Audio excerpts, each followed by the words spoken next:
Okay, imagine it's 1985. The BBC has just launched EastEnders. Jennifer Rush has just had 5 weeks at #1 with The Power of Love. Punk is dead, and Sam Drazy has not even been born yet. 'Cause they don't really make round Play-Doh. It's just something that they wouldn't do. Perhaps that's because brown Play-Doh might look a little bit like you can make. So, in that wonderful year, Canon produced this little gem. This is the Canon Snappy S, available in various colours and retailed at, well, it was about £120. In today's money, that would be £470. Yes, I did do the maths. And when people say to me photography is expensive, I think of things like this.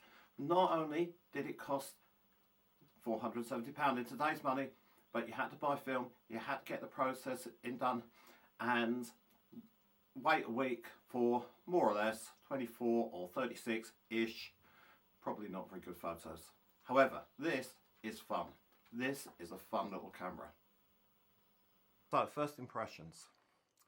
The Snappy S looks exactly like something you'd find in a teenage backpack in the mid-1980s. Bright colours, chunky plastic, sliding lens cover that feels like a toy. It really does feel like a toy. But in the best possible sense. It's lightweight, pocketable, and it screams pick me up and shoot. No dials, no menus, no stress. Photography at its simplest. In terms of specifications, Canon gave this camera a 35mm f4.5 fixed focus lens. So it's not razor sharp, but it's surprisingly capable. You get punchy colours, decent contrast, and a slightly soft, nostalgic look that people pay extra for with filters these days. Because it's fixed focus, anything from about 1.5 meters to infinity is fair game. Get too close and it's a blur, but for street shots, travel or parties, it's perfect.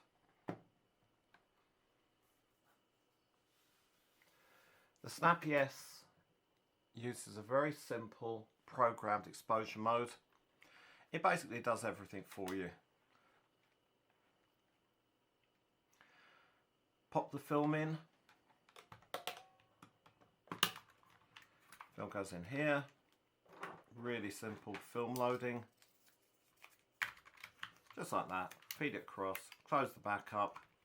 It advances the film for you to the first exposure. Every time you press the button, it advances one shot. When it gets to the end, it just rewinds it back into the camera for you. How simple is that? As I said earlier, the £120 price mark at the time would translate to about £470 today. These days you can pick one of these up for, well, between £20 and £60 depending on condition and very, very importantly the colour. These coloured ones represent greater value for the collector because they're rarer and therefore they are slightly more expensive. So for £20 to £40 maybe £30, if you're lucky, you're going to get a fun point and shoot camera which is very, very iconic of the 1980s. In terms of pros and cons, well, it's super easy to use. It's fun, the colours are great, it adds a decent budget for the price. On the con side, well, the fixed focus lens limits your creativity. You're going to get very soft images in low light, and the plastic, well, it feels like a toy. Particularly this bit. Thank you. So we're looking at a camera that isn't a technical masterpiece. A hipster might say it's a vibe. If you want a camera that makes film photography feel playful again, well, maybe this is the choice for you. If you've got one lying around, load it up, take it out for shoots. You might be surprised how much you enjoy it. So this is the Snappy S from Canon, launched in 1985. Enjoy.